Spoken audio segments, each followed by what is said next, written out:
प्रणताय ते नमः नमस्ते प्राणेश प्रणत विभवाय वनिमद नमः स्वामिन् रामप्रियतम हनुमन् गुरुगुण नमस्तुभ्यं भीम प्रफलतम कृष्णेष्ट भगवन् नमः श्रीमन्मध्वप्रदिषु सुदृशन्नो जय जय पूज्याय राघवेन्द्राय सत्यधर्मरताय च भजतां कल्पवृक्षाय नमतां कामधेन्वे दुर्वादिध्वन्दरवये वैष्णवेन्दीवरेन्दवे श्रीराघवेन्द्र गुरवे नमो अत्यन्तदयाळवे हरि ओಂ.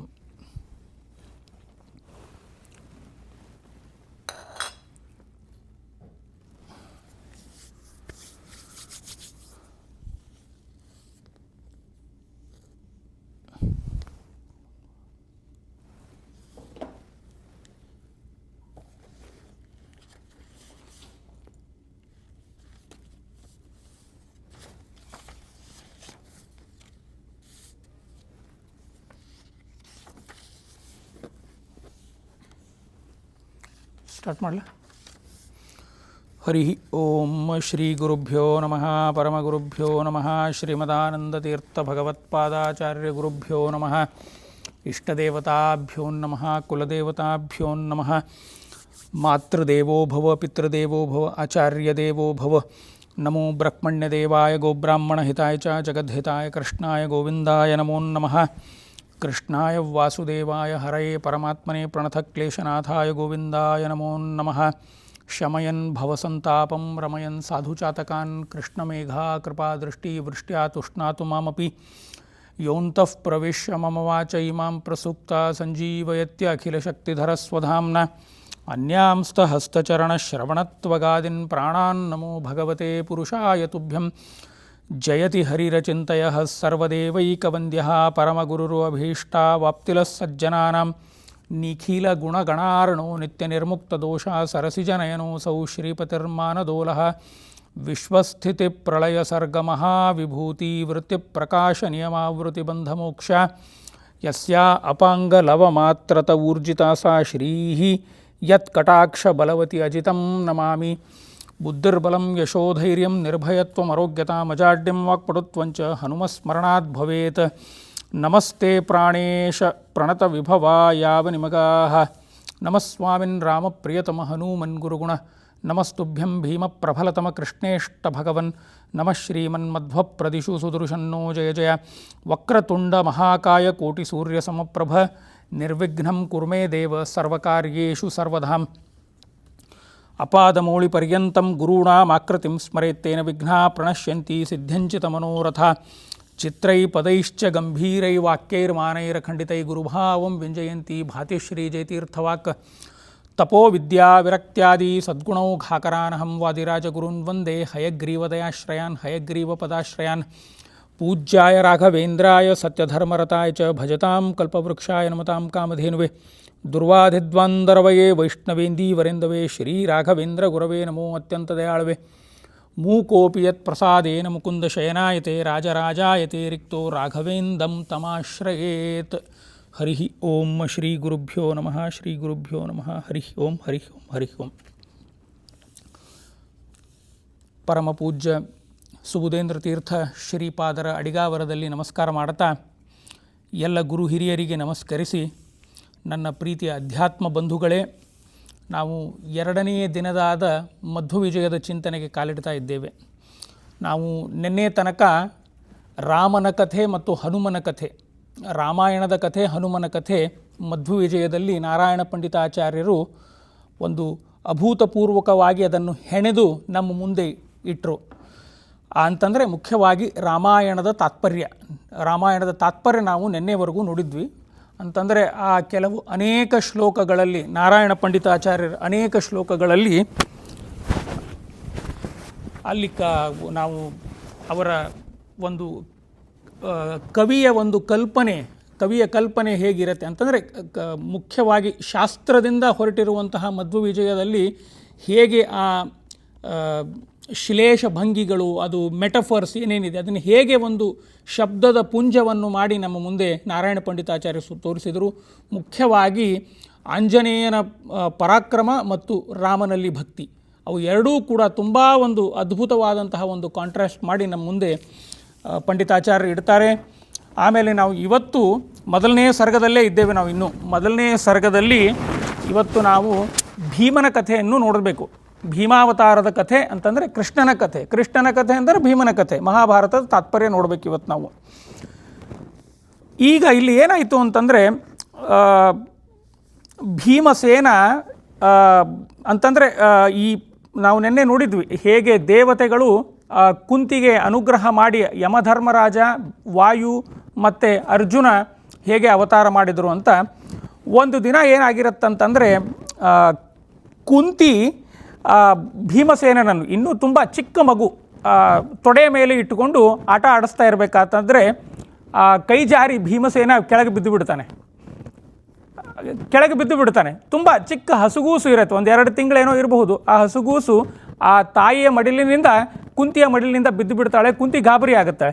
ಅದಕ್ಕೆ ನಾರಾಯಣ ಪಂಡಿತಾಚಾರ್ಯ ಹೇಳ್ತಾರೆ, ಸಂತೋದ್ವಿತೀಯಂ ಪ್ರವದಂತಿ ಭೀಮಂ ಸ್ಪೃಷ್ಟೇನ ವೈಯಂ ಪ್ರೀತಿ ಮತಾಲನೇನ ನರೇಂದ್ರಕಾಂತ ಸುಶಿವೇತ್ರ ಕುಂತಿ ಇಂದ್ರಾಯುಧಂ ಹೀಂದ್ರ ಕರಾಭಿಮುನ್ನಂ ಚಿಚ್ಛೇದ ಪಕ್ಷಾನ್ ಕ್ಷಿತಿಧಾರಿಣಾಂ ಪ್ರಾಕ್ ಅಂತ. ನೋಡಿ, ಹಿಂದೆ ಪುರಾಣದಲ್ಲಿ ಒಂದು ಕಥೆ ಬರುತ್ತೆ. ಇಂದ್ರ ತನ್ನ ವಜ್ರಾಯುಧದಿಂದ ಪರ್ವತಗಳ ರೆಕ್ಕೆಗಳನ್ನು ಕಟ್ ಮಾಡಿದ ತನ್ನ ವಜ್ರಾಯುಧದಿಂದ. ಅವನಿಗೆ ಅದು ತುಂಬ ಆಯಾಸ ಆಯ್ತದು. ಅಂತಂದರೆ ತನ್ನ ವಜ್ರಾಯುಧವನ್ನು ಕಳಿಸ್ಬೇಕು, ವಜ್ರಾಯುಧದಿಂದ ಕಟ್ ಮಾಡಬೇಕು, ಎಲ್ಲ ತುಂಬ ಅದು ಒಂದು ಸಾಹಸದ ಕೆಲಸ. ಆದರೆ ಭೀಮಸೇನ ತನ್ನ ತಾಯಿಯ ತೊಡೆಯಿಂದ ಕೆಳಗೆ ಬಿದ್ದಾಗ ಅವರು ಪಾಂಡುಕೇಶ್ವರ, ಈಗಲೂ ಕೂಡ ಇದೆ ಅದು ಪಾಂಡುಕೇಶ್ವರ, ಪಾಂಡುರಾಜ, ಕುಂತಿ, ಮಾದ್ರಿ ಇವರೆಲ್ಲರೂ ಕೂಡ ವನವಾಸದಲ್ಲಿ ಇರಬೇಕಾದ್ರೆ ಪಾಂಡುಕೇಶ್ವರ ಹತ್ರ ಇದ್ದರು. ಅಂತಂದರೆ ಬದರಿಯಿಂದ ಸುಮಾರು ಒಂದು 15-20 ಮೈಲಲ್ಲಿ ಪಾಂಡುಕೇಶ್ವರ ಇದೆ. ಅಲ್ಲೇ ಅವರು ವಾಸವಾಗಿದ್ದರು. ವಾಸವಾದಾಗ ಅದೇನು ನಾನು ಕೂಸು ಕೆಳಗೆ ಬಿತ್ತು ಅಂತ ಹೇಳಿದೆ, ಆಗ ಬಿದ್ದಾಗ ಅದು ಅರಣ್ಯದ ಒಂದು ಏನು ಆ ಪರ್ವತಗಳಿತ್ತಲ್ಲ ಅವೆಲ್ಲವೂ ಪುಡಿ ಆದವಂತೆ. ಪುಡಿ ಆಗಿ ಅದು ಒಂದು ಶತಶೃಂಗವಾಯಿತು, 100 ಶೃಂಗಗಳಾದವಂತವು ಅವು ಪುಡಿಯಾಗಿ. ಅಂತಂದರೆ ಇಲ್ಲಿ ಮುಖ್ಯವಾಗಿ ಏನು ತೋರಿಸುತ್ತೆ ಅಂತಂದರೆ ಭೀಮಸೇನ ವಜ್ರಕಾಯ ಮತ್ತು ಪ್ರಾಣತತ್ವದ ಒಂದು ಪ್ರತೀಕ.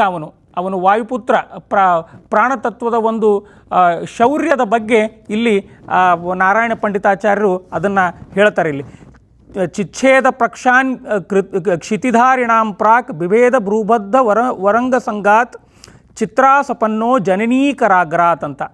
ಅದು ಈ ಒಂದು ಶ್ಲೋಕದಲ್ಲಿ ಆ ಒಂದು ಕಥೆ ನಾರಾಯಣ ಪಂಡಿತಾಚಾರ್ಯರು ಹೇಳಿಬಿಟ್ರು. ಆಮೇಲೆ ಏನಾಗತ್ತೆ ಅಂತಂದರೆ ಕೈಶೋರ ಲೀಲಾಂ ಹತಸಿಂಹ ಸಂಘ. ಪಾಂಡುರಾಜ ತೀರಿ ಹೋದ. ಪಾಂಡವರನ್ನು ಕರಕೊಂಡು ಕುಂತಿ ಹಸ್ತಿನಪುರಕ್ಕೆ ಬಂದಳು. ಆಗ ಹಸ್ತಿನಪುರಕ್ಕೆ ಬಂದಾಗ ಸುಮಾರು ಒಂದು 15-16 ವರ್ಷ ಕೈಶೋರದಲ್ಲಿ ಇದ್ದ ಭೀಮಸೇನ.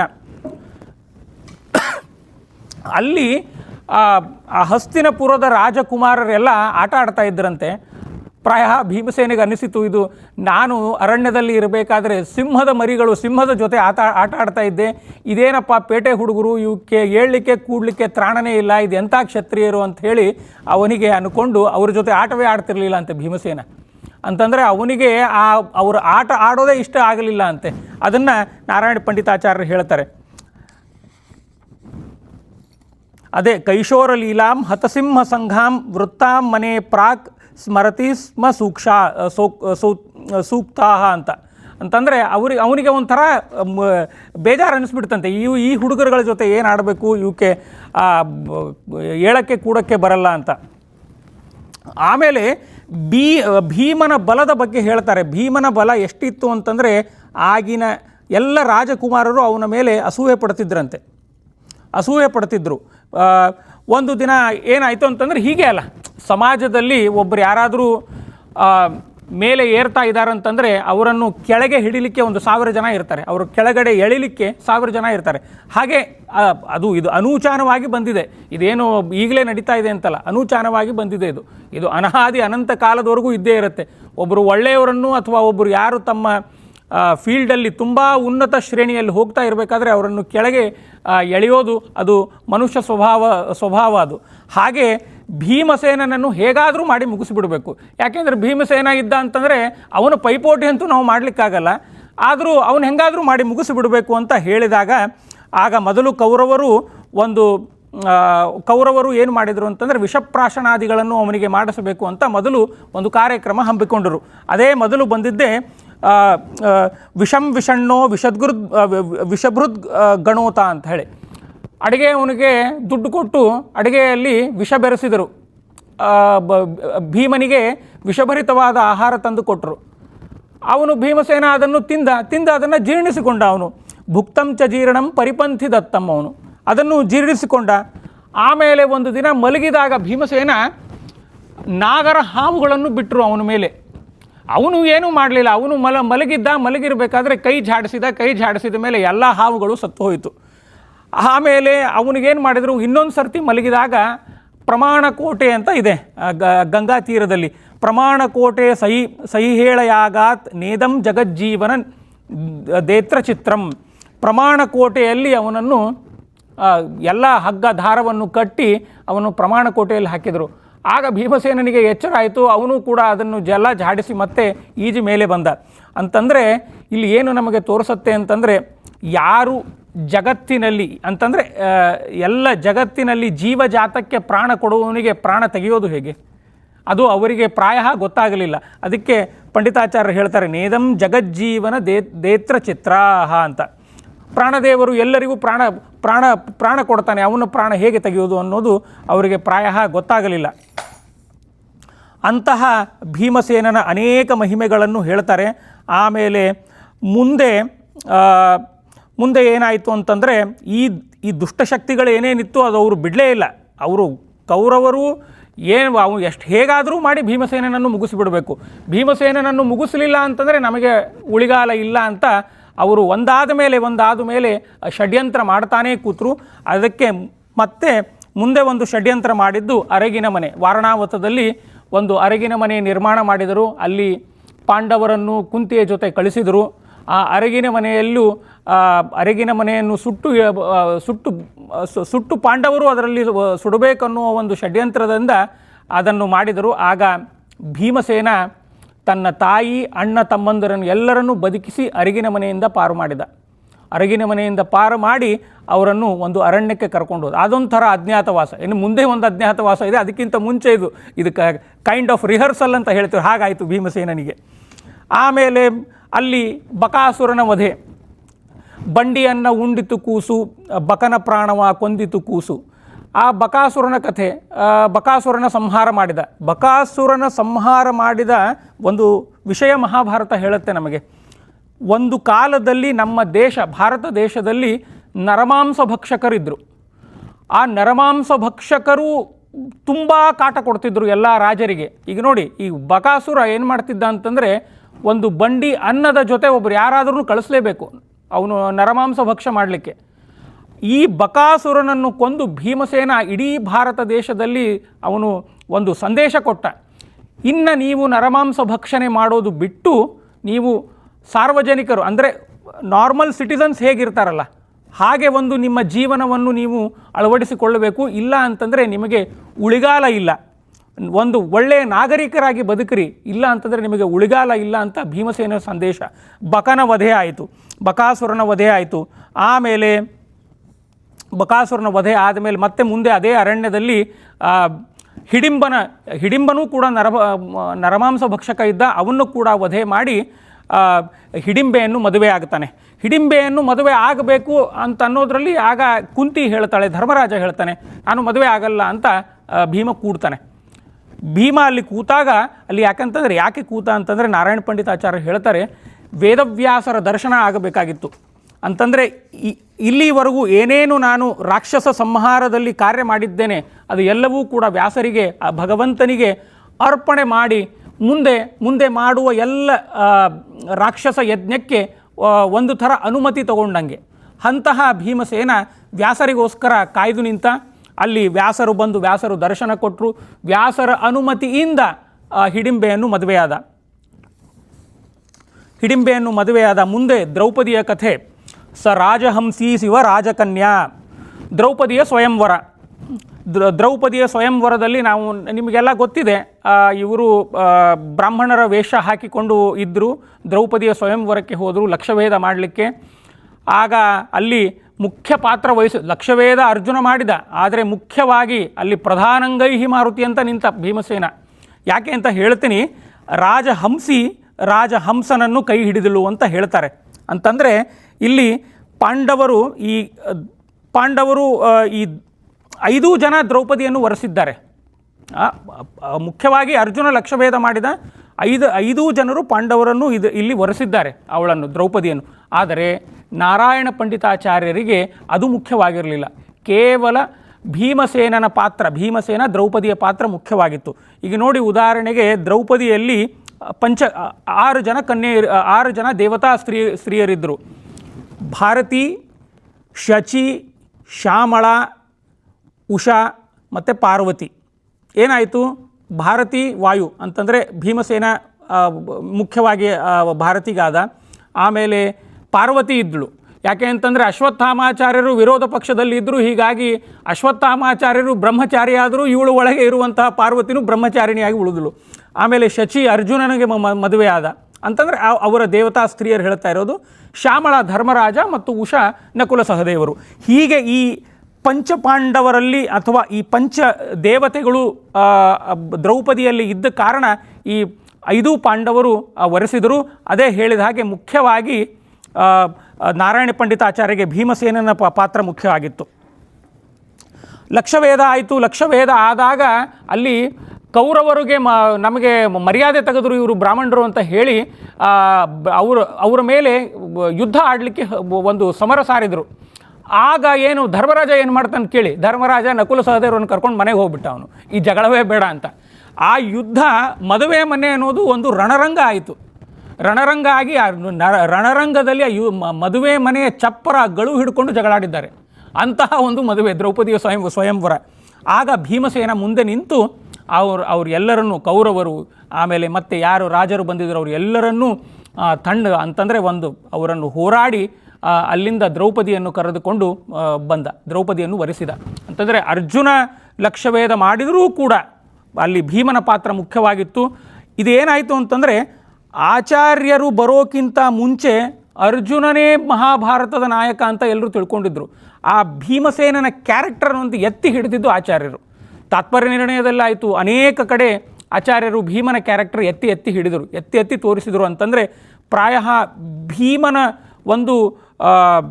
ಭೀಮನ ಕ್ಯಾರೆಕ್ಟರ್ ಎಷ್ಟು ಇದು ಆಗುತ್ತೆ ಅಂದರೆ ಎಲ್ಲ ರಾಕ್ಷಸ ಸಂಹಾರಕ್ಕೆ, ನಾನು ಹಿಂದೆ ಹೇಳಿದ್ದೆ ಪ್ರಧಾನಂಗೈಹಿ ಮಾರುತಿ ಅಂತ, ಭಗವಂತನ ಈ ರಾಕ್ಷಸ ಯಜ್ಞಕ್ಕೆ ಭೀಮನ ಪಾತ್ರ ಬಹಳ ಮುಖ್ಯವಾಗತ್ತೆ. ದ್ರೌಪದಿಯನ್ನು ಕರೆದುಕೊಂಡು ಕುಂಬಾರನ ಮನೆಗೆ ಬಂದರು. ಅಲ್ಲಿ ಕೃಷ್ಣ ಬಂದು ಅವರಿಗೆ ಆಶೀರ್ವಾದ ಮಾಡಿ ಅವರಿಗೆ ಉಡುಗೊರೆ ಕೊಟ್ಟು ಹೋದ. ಆಮೇಲೆ ಮುಂದೆ ಜೂಜಾಡಿದರು, ಎಲ್ಲ ರಾಜ್ಯ ಕಳೆದುಕೊಂಡರು. ಆಮೇಲೆ ಇದಕ್ಕೆ ಹೋದರು, ಅರಣ್ಯಕ್ಕೆ ಹೋದರು. ಆಮೇಲೆ ಕೊನೆಗೆ 1 ವರ್ಷ ಅಜ್ಞಾತವಾಸದಲ್ಲಿ ವಿರಾಟ್ ಪರ್ವದಲ್ಲಿ ಕೀಚಕನ ಸಂಹಾರ. ಸುದೇಶ್ನೆ ಹೇಳ್ತಾಳೆ ದ್ರೌಪದಿಗೆ, ಇಲ್ಲ ಕೀಚಕ ನಿನ್ನನ್ನು ಕರೀತಾ ಇದ್ದಾನೆ, ನೀನು ಹೋಗಲೇಬೇಕು, ನನಗೆ ಬೇರೆ ಯಾವ ದಾರಿಯೂ ಇಲ್ಲ, ನೀನು ಅವನನ್ನು ಹೋಗಲೇಬೇಕು ಅಂತ ಬಹಳ ಒತ್ತಾಯ ಮಾಡ್ತಾಳೆ. ಸುದೇಶ್ನೆ ಅಂತಂದರೆ ವಿರಾಟ್ ರಾಜನ ಹೆಂಡತಿ, ಕೀಚಕ ಆ ಸುದೇಶ್ನೆಯ ಅಣ್ಣ.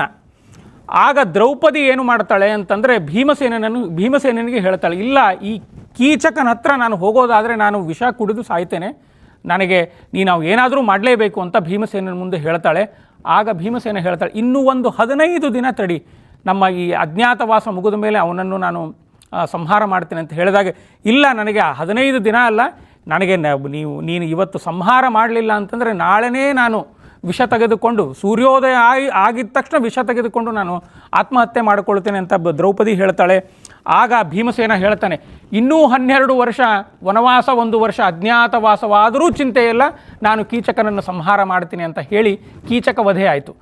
ಒಂದು ಕೀಚಕ ವಧೆಯದ ಒಂದು ಅಂಶ ನಿಮ್ಮ ಮುಂದೆ ಹೇಳಿ ಮುಂದಕ್ಕೆ ಹೋಗ್ತೀನಿ. ನಾವು ಎಲ್ಲ ಪಿಕ್ಚರು ಸೀರಿಯಲಲ್ಲಿ ನೋಡಿದ್ದೀವಿ.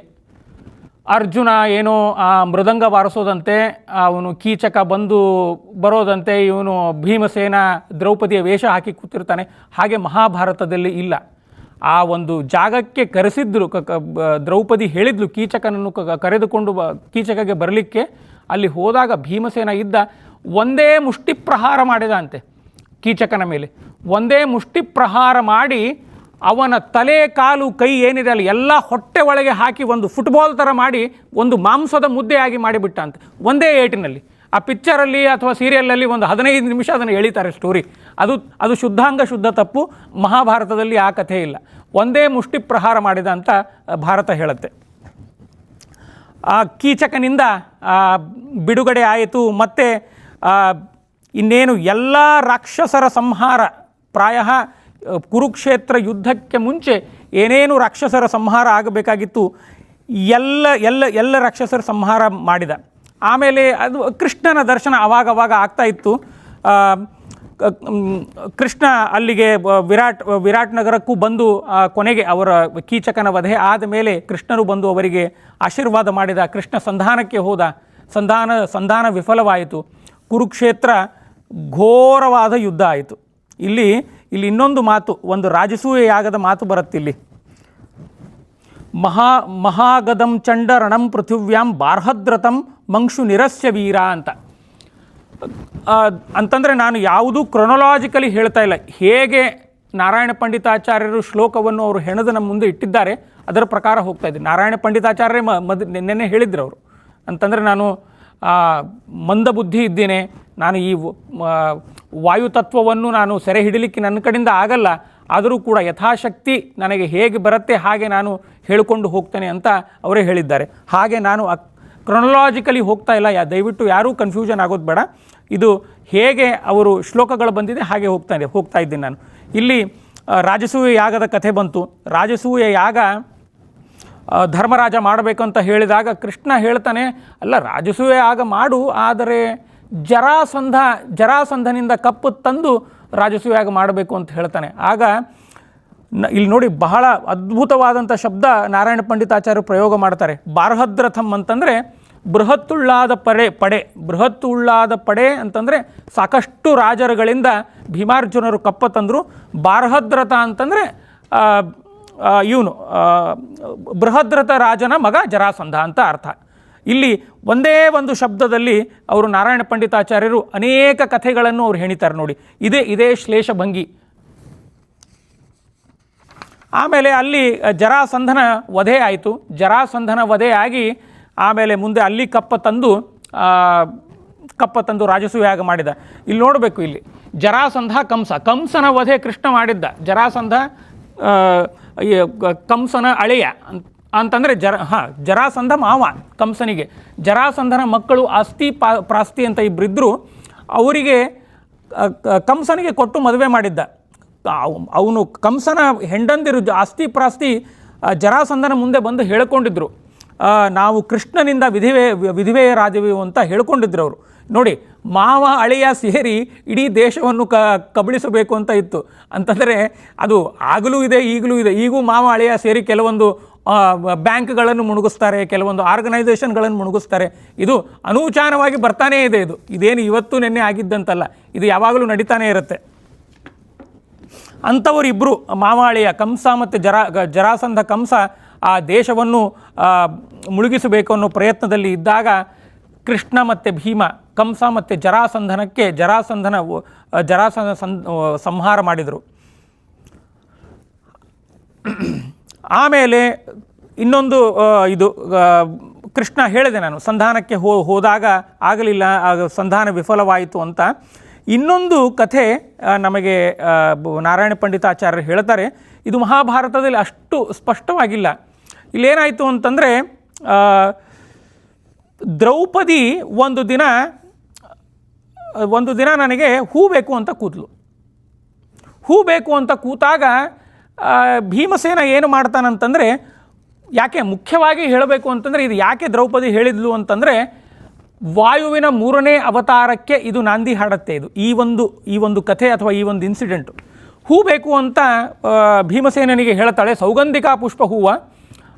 ಅದೇ ನಾವು ಪುರಂದರದಾಸರು ಹೇಳ್ತಾರಲ್ಲ, ಮಡದಿಗೆ ಪುಷ್ಪವ ತಂದಿತು ಕೂಸು ಅಂತ. ಆ ಸೌಗಂಧಿಕಾ ಪುಷ್ಪವನ್ನು ಭೀಮಸೇನ ತರಲಿಕ್ಕೆ ಹೋದ. ಈ ಧರ್ಮರಾಜ ಮತ್ತು ಇವರು ಯಾರಿಗೂ ಗೊತ್ತಿಲ್ಲ. ಇದು ಮಹಾಭಾರತದಲ್ಲಿ ಬಹಳ ಸ್ಪಷ್ಟ ಇಲ್ಲ. ಇದು ನಾರಾಯಣ ಪಂಡಿತಾಚಾರ್ಯ ಇದನ್ನು ನಮ್ಮ ಮುಂದೆ ತೆರೆದು ಇಡ್ತಾರೆ. ಇದು ಯಾಕಂತಂದರೆ ಈ ಒಂದು ಇನ್ಸಿಡೆಂಟು ಮುಂದಿನ ಎಲ್ಲ ಇನ್ಸಿಡೆಂಟಿಗೆ ಬೀಜಕ್ಷೇಪ. ಇದೊಂದು ದೊಡ್ಡ ಉದ್ದೇಶ ಇದೆ ಆ ಹೂವಿನ ಹಿಂದೆ.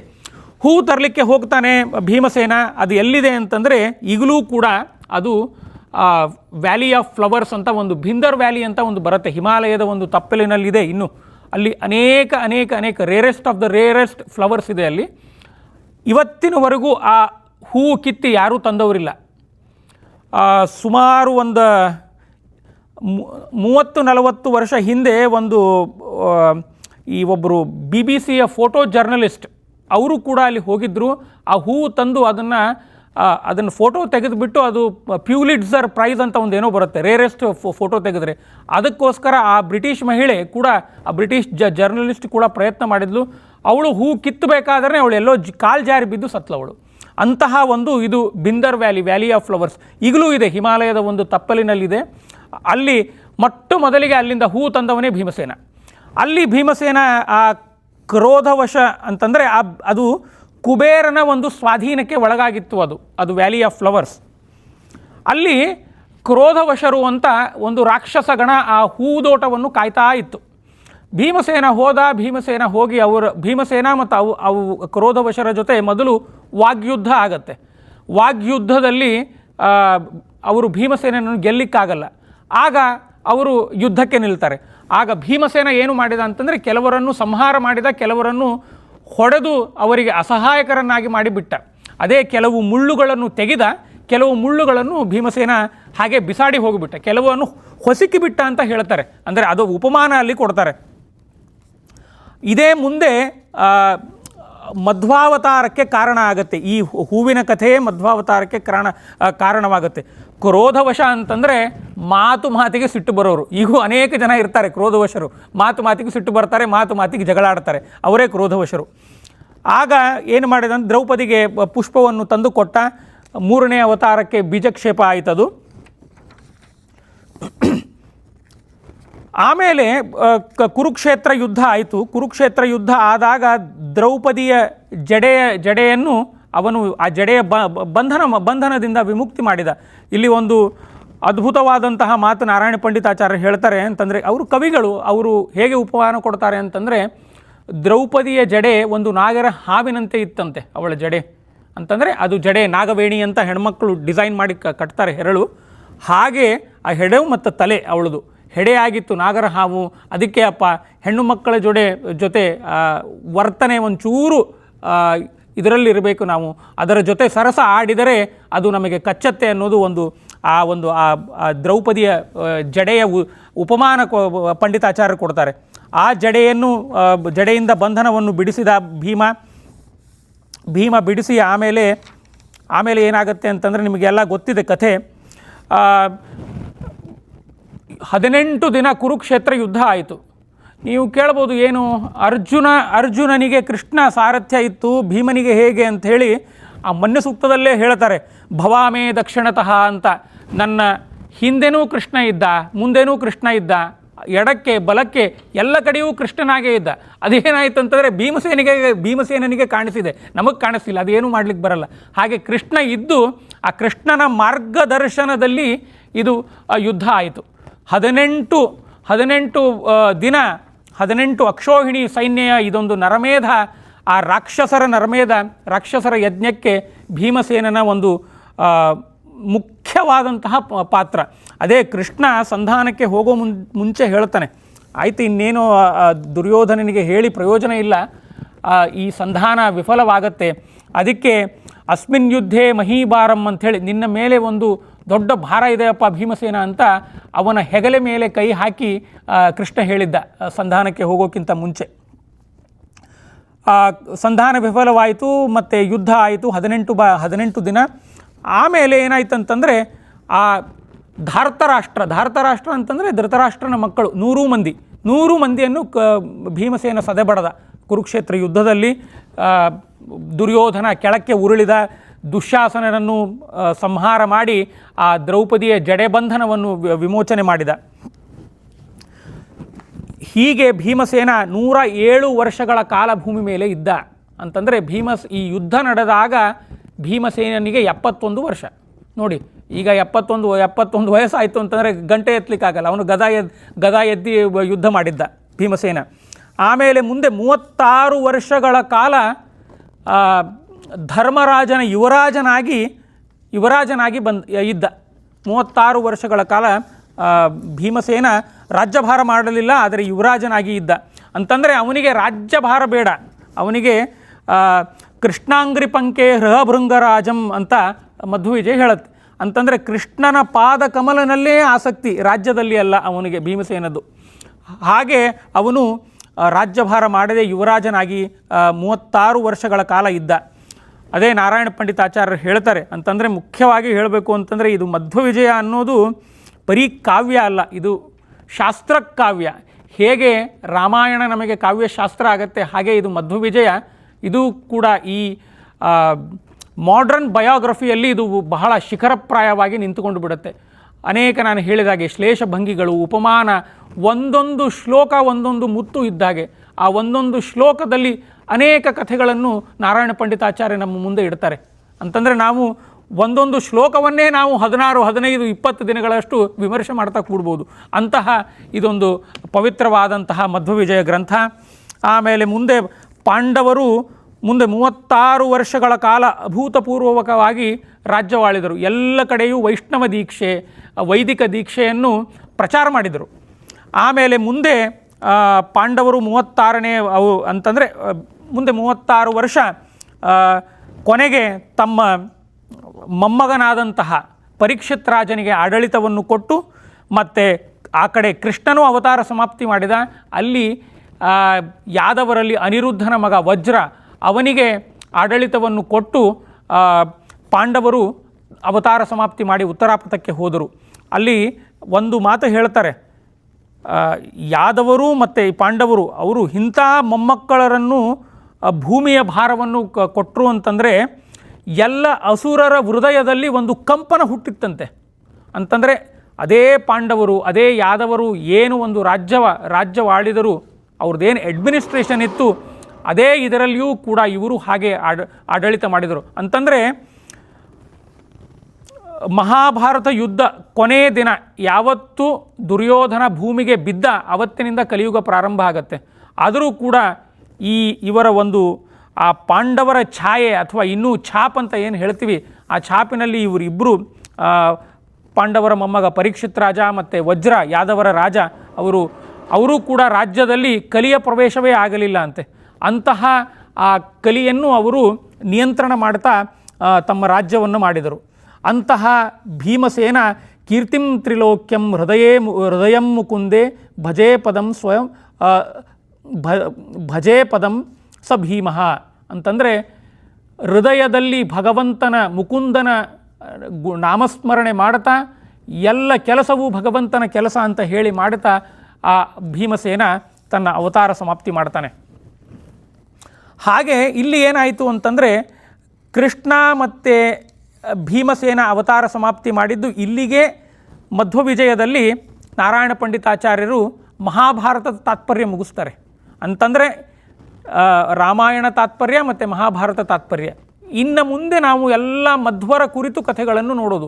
ಯಾಕೆ ಮಧ್ವಾಚಾರ್ಯರು ಅವತಾರ ಮಾಡಿದರು, ಮಧ್ವರ ಅವತಾರ ಮಾಡಲಿಕ್ಕೆ ಕಾರಣಗಳೇನಾಯಿತು ಅಂತಂದರೆ ಈ ಮುಖ್ಯವಾಗಿ ಬೀಜಕ್ಷೇಪ ಯಾವುದು, ಈ ಒಂದು ಮಾತು ಅನುಶಾಸನ ಪರ್ವದಲ್ಲಿ ಬರುತ್ತೆ. ನಿಮಗೆ ಭೀಷ್ಮಾಚಾರ್ಯರು ಶರತಲ್ಪದಲ್ಲಿ ಮಲಗಿರಬೇಕಾದ್ರೆ ಪಾಂಡವರು ಹೋಗಿ ಮೋಕ್ಷ ಧರ್ಮ ಪರ್ವ ಅದು ನಿಮಗೆಲ್ಲ ಗೊತ್ತಿದೆ, ಅದು ಕೇಳಬೇಕಾದ್ರೆ ಭೀಷ್ಮಾಚಾರ್ಯರೇ ಒಂದು ಮಾತು ಹೇಳ್ತಾರೆ, ನೀವು ಮತ್ತೆ ಭೂಮಿಯಲ್ಲಿ ಹುಟ್ಟಲಿಕ್ಕಿದೆ ಅಂತ. ನೋಡಿ, ಅದು ಒಂದು ಹಿಂಟ್, ಅದು ಅಂಡರ್ ಕರೆಂಟ್ ಆಗಿ ಬರುತ್ತೆ ಮಹಾಭಾರತದಲ್ಲಿ. ಆ ಹಿಂಟ್ ಏನಂದರೆ ಮತ್ತೆ ನೀವು ಭೂಮಿಯಲ್ಲಿ ಹುಟ್ಟಲಿಕ್ಕಿದೆ ಅಂತಂದರೆ ನಮಗೆ ಧರ್ಮರಾಜ ಹೇಗೆ ಬಂದಿದ್ದಂತ ಗೊತ್ತಿಲ್ಲ, ಆದರೆ ಭೀಮನೇ ಮಧ್ವರಾಗಿ ಬಂದಿದ್ದನ್ನೋದು ಪಕ್ಕಾ ಗೊತ್ತಿದೆ. ನೀವು ಮತ್ತೆ ಹುಟ್ಟಲಿ, ಅವರು ಬೇರೆ ಬೇರೆ ರೂಪದಿಂದ ಹುಟ್ಟಿ ನಮ್ಮನ್ನು ಉದ್ಧಾರ ಮಾಡಿರಬಹುದು, ಆದರೆ ಮುಖ್ಯೋ ವಾಯು ಮುಖ್ಯ.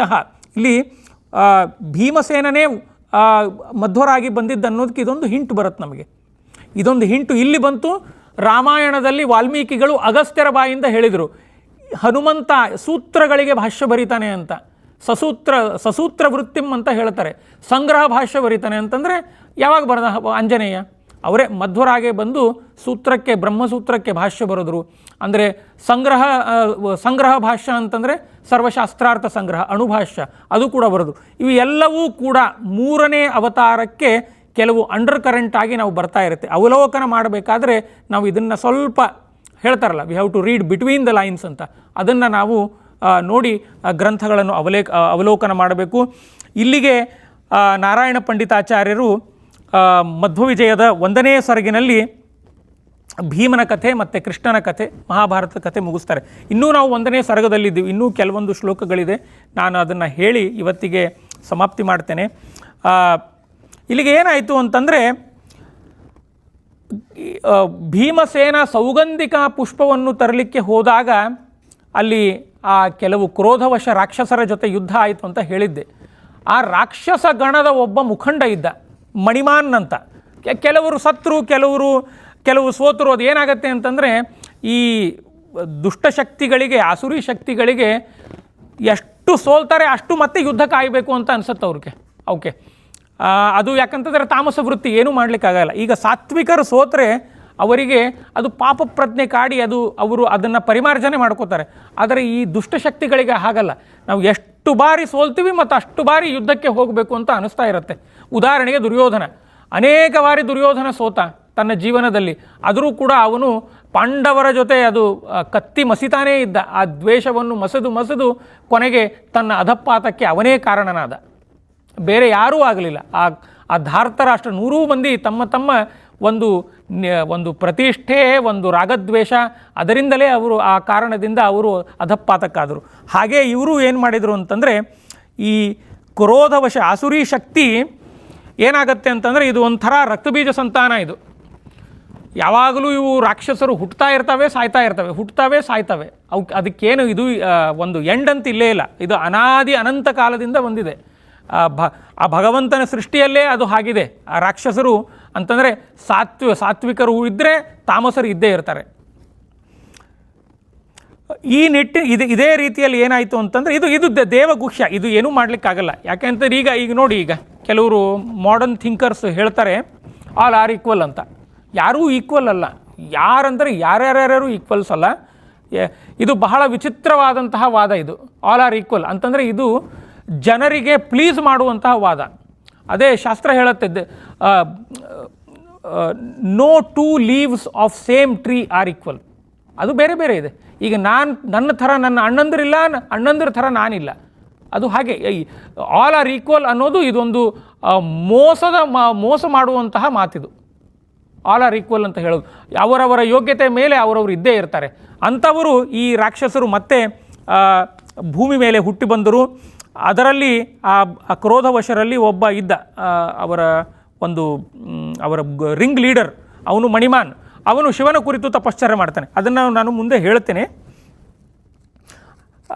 ಆಮೇಲೆ ಏನಾಗುತ್ತೆ ಅಂತಂದರೆ, ಆಲ್ ಆರ್ ಈಕ್ವಲ್ ಅಂತ ಹೇಳೋದು, ಇನ್ನೂ ಅದನ್ನು ಪ್ಲೀಸ್ ಮಾಡಲಿಕ್ಕೆ ಆಗಲಿಲ್ಲ ಅಂತಂದರೆ ನೀವೇ ದೇವರು, ಸರ್ವಜ್ಞ ಕಲ್ಪರು ಅಂತ ಹೇಳ್ತಾ ಹೋಗೋದು. ಅಂದರೆ ಇನ್ನೂ ಖುಷಿ ಆಗುತ್ತೆ. ನೋಡಿ, ಇದು ನಮ್ಮ ಪ್ರಾರಬ್ಧ, ಇದು ನಾವೇ ದೇವರು ಅಂತ ಹೇಳೋದು.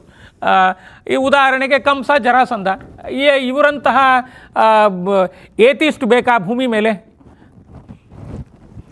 ಈ ಭಗವಂತನ ದ್ವೇಷ ಮಾಡುವರು ಮತ್ತು ಭಗವಂತನಲ್ಲಿ ಭಕ್ತಿ ಮಾಡುವರು, ಈ ಸ್ವಭಾವಕ್ಕೆ, ಈ 2 ಸ್ವಭಾವಕ್ಕೆ ಕೊನೆ ಇಲ್ಲವೇ ಇಲ್ಲ. ಭಕ್ತಿ ಮಾಡೋರು ಬರ್ತಾರೆ, ಭಗವಂತನ ದ್ವೇಷ ಮಾಡೋರು ಬರ್ತಾರೆ. ಇದು ಒಂದು ಜೀವ ಸ್ವಭಾವದ ಇದು ಮನಃಶಾಸ್ತ್ರೀಯವಾಗಿ ನೋಡಿದಾಗ ಗೊತ್ತಾಗತ್ತೆ ನಮಗೆ. ಆದರೆ ಅದಕ್ಕೆಂತೆ ಏನು ಮಾಡ್ತಾರೆ ಅಂತಂದರೆ, ಇದು ಬಹಳ ಭಿನ್ನವಾಗಿ ತೀರ್ಮಾನ ಮಾಡ್ತಾರೆ. ಅದು ಹಾಗಲ್ಲ. ಆ ಮನಃಶಾಸ್ತ್ರೀಯವಾಗಿ ನಾವು ನೋಡಿದಾಗ ಇದು ಬಹಳ ನಮಗೆ ಔಚಿತ್ಯವಾಗಿ ಕಾಣಿಸುತ್ತೆ. ಅಂತಂದರೆ ನಾವು ಇದೇನಾಗ್ಬಿಟ್ಟಿದೆ ಅಂತಂದರೆ, ಆಲ್ ಆರ್ ಈಕ್ವಲ್ ಅನ್ನೋದು ಇದೊಂದು ಪೊಲಿಟಿಕಲ್ ಫಿಲಾಸಫಿ ಆಗಿಬಿಟ್ಟಿದೆ. ಅದು ಆಗಬಾರದು, ಜನರಿಗೆ ಮೋಸ ಮಾಡುವಂತಹ ಆಗಬಾರದು. ಇದರಲ್ಲಿ ಅವನು ಅಂತಂದರೆ ಮುಖ್ಯವಾಗಿ ದೇವರಿಲ್ಲ, ಅಹಂ ಬ್ರಹ್ಮಾಸ್ಮಿ ಅನ್ನೋದು ವಾದ ಏನಾಯಿತು ಅಂತಂದರೆ, ಭೀಮಸೇನ 36 ವರ್ಷದಲ್ಲಿ ಎಲ್ಲ ಕಡೆ ವೈಷ್ಣವ ಧರ್ಮ ಪಂಚರಾತ್ರ ಆಗಮನದಿಂದ ಅನೇಕ ಎಲ್ಲ ಹಳ್ಳಿಗಳಲ್ಲಿ ಅವನು ಪ್ರಚಾರ ಮಾಡಿಬಿಟ್ಟಿದ್ದ. ಎಲ್ಲ ವಿದ್ವಾಂಸರು ಎಲ್ಲ ಹಳ್ಳಿಯಲ್ಲಿದ್ದರು. ಅಂದರೆ ಪಂಚರಾತ್ರ ಆಗಮನದಿಂದ ಅಲ್ಲಿ ವೈದಿಕ ದೀಕ್ಷೆ ಮತ್ತು ವೈಷ್ಣವ ದೀಕ್ಷೆ ಅವು ಎಲ್ಲವೂ ಕೂಡ ಇಷ್ಟು ಅವನು ಗಟ್ಟಿಯಾಗಿ ನೆಲೆಸಿದ್ದ ಅಂತಂದರೆ ಅದನ್ನು ಕಿತ್ತಿ ಬಿಸಾಡಲಿಕ್ಕೆ ಆಗಲಿಲ್ಲ ಕೆಲವರಿಗೆ. ಅಂತಂದರೆ ಮುಖ್ಯವಾಗಿ ಭೀಮನ ಬಲ ಆಗಿನ ಸಮಯದಲ್ಲಿ ಗೊತ್ತಿತ್ತು. ಅವನು ಏನು ಮಾಡಿದ್ರೂ ಅವನನ್ನು ಸೋಲಿಸ್ಲಿಕ್ಕಾಗಲಿಲ್ಲ. ಆದಮೇಲೆ ಇನ್ನು ಭೀಮನನ್ನು ಬಲದಿಂದ ಸೋಲಿಸಲಿಕ್ಕಾಗಲ್ಲ, ಆದರೆ ಅವನ ಸಿದ್ಧಾಂತವನ್ನು ಅಪೋಸ್ ಮಾಡೋಣ, ಅದೊಂದು ಚಳವಳಿಯೇ ಶುರು ಆಯಿತಂತೆ. ಭೀಮನ ಒಂದು ಸಿದ್ಧಾಂತದವನ್ನು ಅಲ್ಲಗಳಿಲಿಕ್ಕೆ ಒಂದು ಚಳವಳಿ ಶುರುವಾಯಿತು. ಆಗಲೂ ಕೂಡ ಒಮ್ಮೆಗೆ ಜನರು ಒಪ್ಪಲಿಲ್ಲ ಅದನ್ನು. ಯಾಕೆ ಅಂತಂದರೆ ಆಗ ವೈದಿಕ ಧರ್ಮ, ವೈಷ್ಣವ ಧರ್ಮ ಬಹಳ ಗಾಢವಾಗಿ ಎಲ್ಲರ ಮನಸ್ಸಿನಲ್ಲಿ ಇದಾಗಿತ್ತು, ಹೀಗೆ ಮನಸ್ಸಿನಲ್ಲಿ ಬಂದುಬಿಟ್ಟಿತ್ತು. ಅದನ್ನೇ ಅವರು ಅದು ಪ್ರಾಕ್ಟೀಸ್ ಮಾಡ್ತಾ ಹೋಗಿದ್ದರು. ಇವರು ಅನೇಕ ಪ್ರಯತ್ನಗಳನ್ನು ಮಾಡಿದರು, ಈ ಅಸುರರು. ಅದನ್ನು ಹೇಗಾದರೂ ಮಾಡಿ ನಾವು ಅದನ್ನು ಕಿತ್ತಿ ಇದನ್ನು ಮಾಡಬೇಕು, ಅದಕ್ಕೆ ಇನ್ನೊಂದು ಪರ್ಯಾಯ ದೀಕ್ಷೆ ಮಾಡಬೇಕು, ಆ ವೈಷ್ಣವ ದೀಕ್ಷೆ ಅಂತ ಬಹಳ ಪ್ರಯತ್ನ ಮಾಡಿದರು. ಅದಕ್ಕೆ ತಮಾಷೆಗೆ ಭಗವಂತನೇ ಬುದ್ಧಾವತಾರ ತಾಳಿದ. ಬುದ್ಧೋ ನಾಮ್ನ ಜಿನಸುತಃ ಕೀಕಟೇಶು ಭವಿಷ್ಯತಿ. ಬುದ್ಧಾವತಾರ ಮಾಡಿ ವೇದ ಅಪ್ರಮಾಣ ಅಂತ ಹೇಳಿದ ಅಂತ. ಅವನ ವೇದ ಅಪ್ರಮಾಣ ಅಂತ ಬುದ್ಧ ಹೇಳಲಿಲ್ಲ, ವೇದ ಪ್ರಮಾಣ ಅಂತಲೂ ಹೇಳಲಿಲ್ಲ, ಅಪ್ರಮಾಣ ಅಂತೂ ಹೇಳಲೇ ಇಲ್ಲ ಬುದ್ಧ ಸರ್ವತಾ. ಅಂತಂದರೆ ಈಗ ಉದಾಹರಣೆಗೆ, ಈಗ ನನ್ನ ಕಿಸೆಯಲ್ಲಿ 100 ರೂಪಾಯಿ ಇರುತ್ತೆ, ನನ್ನ ಕಿಸೆಯಲ್ಲಿ 100 ರೂಪಾಯಿ ಇದೆ ಅಂತ ನಾನು ಎಲ್ಲರ ಹತ್ರ ಹೇಳ್ಕೊಂಡು ತಿರುಗಾಡಲ್ಲ. ಕಳ್ಳರ ಮುಂದೆ ಹೋಗಿ ನಿಂತು ನನ್ನ ಕಿಸೆಯಲ್ಲಿ 100 ರೂಪಾಯಿ ಇದೆ ಅಂತ ಹೇಳಲ್ಲ. ಯಾಕೆ ಅಂತಂದರೆ ನನ್ನ ಹತ್ರ ಇದೆ ಅನ್ನೋದು ಗೊತ್ತಿದೆ. ಹಾಗೆ ಕೂಡ ನಾನು ಇದನ್ನು ಹೇಳಲಿಲ್ಲ ಅಂತ ಅಂದರೆ ಬುದ್ಧ ವೇದ ಪ್ರಮಾಣ ಅಲ್ಲ ಅಂತ ಹೇಳಲಿಲ್ಲ ಅಂತ ಹೇಳಿ ಅದು ಅಪ್ರಮಾಣ ಆಗೋದು ಹೇಗೆ? ಬುದ್ಧನ ಶಿಷ್ಯಂದರು ದುರ್ಬುದ್ಧಿಯಿಂದ ಇದನ್ನು ಹರಡಿಸಲಿಕ್ಕೆ ಪ್ರಯತ್ನ ಮಾಡಿದರು. ಬಹಳ ಅವರು ಕೂಡ ವೇದ ಅಪ್ರಮಾಣ, ಆಮೇಲೆ ಈ ಅಹಂ ಬ್ರಹ್ಮಾಸ್ಮಿ ಇದನ್ನೆಲ್ಲ ಉಪದೇಶ ಮಾಡಲಿಕ್ಕೆ ಪ್ರಾರಂಭ ಮಾಡಿದರು. ಆಗಲೂ ಕೂಡ ಜನರು ಅದನ್ನು ರೆಸಿಸ್ಟ್ ಮಾಡಿದರು. ಆಗಲೂ ಕೂಡ ಒಮ್ಮೆಗೆ ಅದನ್ನು ಧರ್ಮವನ್ನು ಒಪ್ಪಲಿಲ್ಲ. ಒಪ್ಪದೇ ಇರೋ ಸಮಯದಲ್ಲಿ ಏನಾಯಿತು ಅಂತಂದರೆ, ಹೇಳಿದೆ ನಾನು, ಆ ಕ್ರೋಧವಶರ ಒಂದು ರಿಂಗ್ ಲೀಡರ್ ಏನಿದ್ದ ಅವನು ಮಣಿಮಂತ, ಅವನು ಶಿವನ ಕುರಿತು ತಪಸ್ಸು ಮಾಡಿದ. ಆಮೇಲೆ ಇನ್ನೊಂದು ಮಾತು ಇದರಲ್ಲಿ ಬರುತ್ತೆ, ಈ ಮೈತ್ರಾಯಣಿ ಉಪನಿಷತ್ ಅಂತ ಒಂದು ಉಪನಿಷತ್ತು ಆಚಾರ್ಯರು ತತ್ವನಿರ್ಣಯದಲ್ಲೂ ಹೇಳ್ತಾರೆ. ಏನಂತಂದರೆ ಮಿಥ್ಯಾ ತರ್ಕೈಹಿ ಕುಹಕೇಂದ್ರ ಜಾಲೈಹಿ ವೈದಿಕೇತು ಪರಿಸ್ಥಾಸು ಮಿಚ್ಛಂತಿ ಅಂತಂದರೆ ಹೇಗೆ ಈ ಧರ್ಮವನ್ನು ನಾವು ಹೇಗೆ ಈ ಸನಾತನ ಮತ್ತು ವೈದಿಕ ಧರ್ಮವನ್ನು ಹೇಗೆ ನಾವು ಅದನ್ನು ಒಡಿಬೇಕು ಅಂತಂದರೆ, ನಾವು ಅವರ ಜೊತೆ ವೈದಿಕರ ವೇಷ ಹಾಕಿಕೊಂಡು ಅವರ ಜೊತೆನೇ ಇದ್ದು ಬಿಡೋದು. ಆಗಿನ ಸಮಯದಲ್ಲಿ ಇದು ಬಹಳ ಬಹಳ ಬಹಳ ನಡೆದು ಬಿಟ್ಟಿತ್ತಿದ್ದು. ಅಂತಂದರೆ ವೈದಿಕರ ಜೊತೆ ಇದ್ದು ವೈದಿಕರ ವೇಷ ಧಾರಣೆ ಮಾಡಿ ಅಲ್ಲೇ ಮೋಸ ಮಾಡೋದು. ಅದೇ ನಿಮಗೆ ಒಂದು ಉದಾಹರಣೆ ಕೊಡ್ತೀನಿ ಅಂತಂದರೆ, ಡೀಪ್ ಸ್ಟೇಟ್ ಅಂತ ಏನು ಹೇಳ್ತೀವಿ ಅದೇ ಉದಾಹರಣೆ. ಒಂದು ದೇಶವನ್ನು ಹೇಗೆ ನಾವು ನಿರ್ನಾಮ ಮಾಡಬೇಕನ್ನೋದು ಅವರಿಂದ ಕಲಿಬೇಕು. ಅವರೂ ಕೂಡ ಅವೈದಿಕರು ವೈದಿಕರಾಗಿ ಇದ್ದು ಆ ವೈದಿಕರ ಜೊತೆ ತಮ್ಮ ಧರ್ಮವನ್ನು, ಆ ಧರ್ಮದ ಬೀಜವನ್ನು ಬಿತ್ತಲಿಕ್ಕೆ ಪ್ರಾರಂಭ ಮಾಡಿದರು. ಇದೊಂದು ಹೊಸ ಅಭಿಯಾನವೇ ನಡೀತಂತೆ. ಆ ಭೀಮಸೇನ ಸಿದ್ಧಾಂತವನ್ನು ಆ ಒಂದು ದುಷ್ಟಶಕ್ತಿಗಳ ಸಂಕಲ್ಪ ಮಾಡಿದುವಂತೆ. ಅದೇ ನಾನು ಹೇಳಿದೆ ನಿಮಗೆ, ಮೈತ್ರಾಯಣಿ ಉಪನಿಷತ್ತು ಆಚಾರ್ಯರು ತತ್ವನಿರ್ಣಯದಲ್ಲಿ ಅದನ್ನು ಕೋಟ್ ಮಾಡ್ತಾರೆ. ಆಗ ಕೆಲವು ವಿಮರ್ಶಕರು ಹೇಳಿದರು, ಇಲ್ಲ ಆಚಾರ್ಯರದು ಸೊಕಪೋಲ ಕಲ್ಪಿತ, ಆಚಾರ್ಯರದು ಅವ್ರದ್ದು ತಲೆದು ಅದು ಯಾವ ಉಪನಿಷತ್ತು ಇಲ್ಲ ಅಂತ ಅನೇಕ ವಿಮರ್ಶಕರು ಅದರ ಮೇಲೆ ಚರ್ಚೆ ಮಾಡಿದರು. ಆದರೆ ಒಂದು ಸುದೈವಕ್ಕೆ ಒಬ್ಬರು ಉತ್ತರ ಭಾರತದಲ್ಲಿ ಸಾತ್ವಾಳೆಕರ್ ಅಂತನವರು, ಅವರು ಮಧ್ವ ಸಿದ್ಧಾಂತವೇ ಗೊತ್ತಿಲ್ಲ ಪಾಪ, ಅವರಿಗೆ ಪರಿಚಯ ಇಲ್ಲ. ಅವರಿಗೆ ಮೈತ್ರಾಯಣಿ ಉಪನಿಷತ್ತಿನ ಮ್ಯಾನ್ಯುಸ್ಕ್ರಿಪ್ಟ್ ಸಿಕ್ಕು, ಅದನ್ನು ಪ್ರಿಂಟ್ ಮಾಡಿದರು. ಅದರಲ್ಲಿ ಈ ಮಂತ್ರ, ಈ ಶ್ಲೋಕ ಇದೆ, ಮಿಥ್ಯಾ ತರ್ಕೈಹಿ ಕುಹಕೇಂದ್ರ ಜಾಲೈಹಿ ಅಂತ. ಅವರು ನಿಮ್ಮ ಜೊತೆನೇ ಸೇರಿ, ಅವರು ಒಂಥರ ಹಗಲುಗಳ್ಳರವರು, ನಿಮ್ಮ ಜೊತೆನೇ ಇದ್ದು ನಿಮ್ಮ ವೇಷಭೂಷಣ ಹಾಕಿ ನಿಮ್ಮನ್ನು ಸದೆ ಬಡಿಲಿಕ್ಕೆ ಹಗಲುಗಳ್ಳರವರು ಅಂತ ಹೇಳ್ತಾರೆ.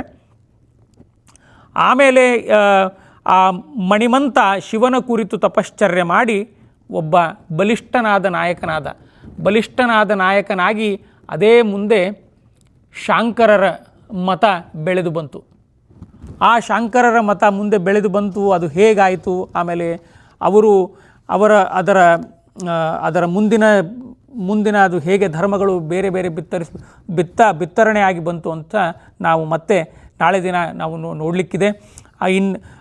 ಆಚಾರ್ಯರ ಬರೋಕ್ಕಿಂತ ಮುಂಚೆ ಸುಮಾರು ಒಂದು 20-30 ಧರ್ಮಗಳು ನಮ್ಮ ದೇಶದಲ್ಲಿತ್ತು. ಬುದ್ಧರು, ಜೈನರು, ಚಾರ್ವಾಕರು, ತಾರ್ಕಿಕಗಳು, ಮೀಮಾಂಸಕರು, ಆಮೇಲೆ ಕೆಲವು ವೈದಿಕ ಬ್ರಾಹ್ಮಣರೇ ಇದ್ದರು. ಏನು ಅಂತಂದರೆ ಮೋಕ್ಷ ಅಂತ ಒಂದು ಪರಿಗಣನೆ ಇಲ್ಲ. ಯಜ್ಞ ಮಾಡೋದು, ಸ್ವರ್ಗಕ್ಕೆ ಹೋಗೋದು, ಅಲ್ಲಿ ಸ್ವಲ್ಪ ದಿನ ಇರೋದು, ಅಲ್ಲಿ ಮತ್ತೆ ಒದಿತಾರೆ, ಮತ್ತೆ ಭೂಮಿಗೆ ಬರೋದು, ಮತ್ತೆ ಯಜ್ಞ ಮಾಡೋದು, ಮತ್ತೆ ಹೋಗೋದು. ಆಮೇಲೆ ದೇವರು ಅನ್ನೋ ವಸ್ತು ಇಲ್ಲ. ನಾನು ಬ್ರಾಹ್ಮಣರದೇ ಹೇಳ್ತಾ ಇದ್ದೀನಿ. ಕೆಲವು ಅನೇಕ ಬ್ರಾಹ್ಮಣ ಸಂಪ್ರದಾಯ ದೇವರನ್ನೋ ಒಂದು ಪರಶಕ್ತಿ ಇಲ್ಲ. ಮಂತ್ರಗಳೇ ದೇವರು. ಈಗ ನಾನು ಬೆಳಗಿಂದ ಸಂಜೆ ತನಕ ಯಜ್ಞಗಳನ್ನು ಮಾಡ್ತೇನೆ, ಅದೇ ದೇವರು. ಆ ದೇವರಿಗೆ ಆಕಾರ ಇಲ್ಲ. ದೇವರಿಗೆ ಅವನು ನಿರ್ಗುಣ, ನಿರಾಕಾರ ಅವನು. ಅಂಥ ಎಲ್ಲ ವಾದಗಳಿತ್ತು. ಆ ವಾದಗಳನ್ನು ಅದನ್ನು ಸದೆಬಡಿಲಿಕ್ಕೆ, ಆ ವಾದ ಅವೈದಿಕ ಮತ್ತು ಅಶಾಸ್ತ್ರೀಯ ಅಂತ ಹೇಳಲಿಕ್ಕೆ ಆಚಾರ್ಯರು ಅವತಾರ ಮಾಡಿದರು. ಅವತಾರ ಮಾಡಿದರು ಅಂತಂದರೆ ಆಚಾರ್ಯರು ಅದೇ ಹೇಳ್ತಾರೆ. ನಾನೇನು ಹೊಸದನ್ನು ಏನು ಹೇಳ್ತಾ ಇಲ್ಲ, ಹಳೇದೇನಿತ್ತೆ ಅದನ್ನೇ ನಿಮ್ಮ ಮುಂದೆ ಇಡ್ತಾ ಇದ್ದೀನಿ. ಈಗ ಹಾಗೆ ಅಲ್ಲ, ಕೆಲವು ಹಳೆಯ ಸ್ಟೈಲ್ಗಳು ಈಗ ಹೊಸದಾಗಿಬಿಡುತ್ತೆ, ಹಾಗೆ ಅದೇ ಇರುತ್ತೆ, ಆದರೂ ಕೂಡ ಅದು ಹೊಸದಾಗಿ ಕಾಣಿಸುತ್ತೆ ನಮಗೆ. ಅಂತಹ ಆಚಾರ್ಯ ಮಧ್ವರ ಜನನವನ್ನು ನಾವು ನಾಳೆ ನೋಡೋಣ 2ನೇ ಸರ್ಗದಲ್ಲಿ. ಇವತ್ತಿಗೆ ನಾನು ಈ 1ನೇ ಸರ್ಗದ ಚಿಂತನೆಯನ್ನು ಮುಗಿಸ್ತಾ ಇದ್ದೇನೆ. ಇನ್ನೂ ಒಂದು ಸ್ವಲ್ಪ ವಿಷಯ ನಾನು ಇವತ್ತು ಪುರಂದರದಾಸರ ಪುಣ್ಯ ದಿನ, ಅದಕ್ಕೆ ಒಂದು 5 ನಿಮಿಷ ಪುರಂದರದಾಸರ ಬಗ್ಗೆ ಮಾತನಾಡಿ ನಾನು ಇವತ್ತಿನ ಚಿಂತನೆಯನ್ನು ಮುಗಿಸ್ತೇನೆ.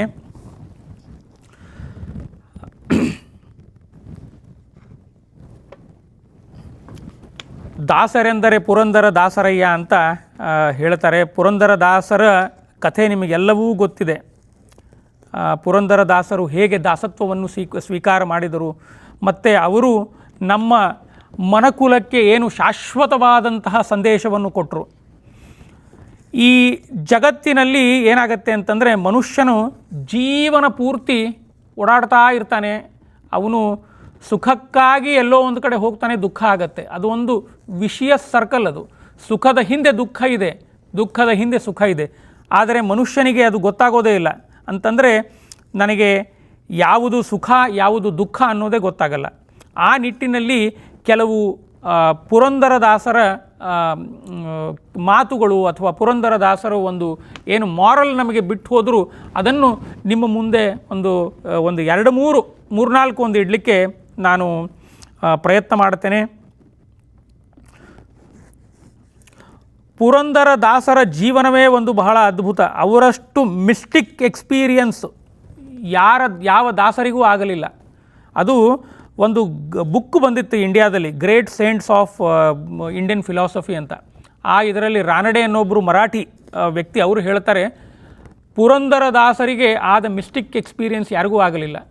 ಅಂತಂದರೆ ಅವರಿಗೆ ಅಂತರಂಗದ ಸಾಕ್ಷಾತ್ಕಾರ ಎಷ್ಟಾಯಿತು ಅಂತಂದರೆ, ಪ್ರಾಯ ಅದನ್ನು ಎಳೆಯಾಗಿ ಅವರು ನಮ್ಮ ಮುಂದೆ ಇಟ್ಟಾಗಲೇ ಗೊತ್ತಾಗತ್ತೆ ಅವರು ದಾಸರಲ್ಲಿ ಯಾಕೆ ಅವರು ದಾಸಶ್ರೇಷ್ಠರಾದರು ಅಂತ. ಅವರು ಪುರಂದರದಾಸರು ಮಹಾನ್ ಶ್ರೀಮಂತರಿದ್ದರು, ತುಂಬ ಶ್ರೀಮಂತರಿದ್ದರು. ಅವು ಎಲ್ಲವನ್ನು ಬಿಟ್ಟು ವ್ಯಾಸತೀರ್ಥರ ಹತ್ರ ದೀಕ್ಷೆ ಪಡೆದರು. ಅಂತಂದರೆ ವೈಷ್ಣವ ದೀಕ್ಷೆಯನ್ನು ಪಡೆದು ಜೋಳಿಗೆ ಹಾಕ್ಕೊಂಡು ಭಗವಂತನ ನಾಮಸ್ಮರಣೆ ಮಾಡಿದರು. ಏನಾಗಿತ್ತು ಅಂತಂದರೆ, ಸಂಸ್ಕೃತ ಭಾಷೆ ಒಂದೊಂದು ಬಾರಿ ಏನಾಯಿತು ಅಂತಂದರೆ, ನಮಗೆ ಈ ವೇದ ಉಪನಿಷತ್ತುಗಳು ಕೆಲವರಿಗೆ ಓದಲಿಕ್ಕೆ ಆಗಲಿಲ್ಲ.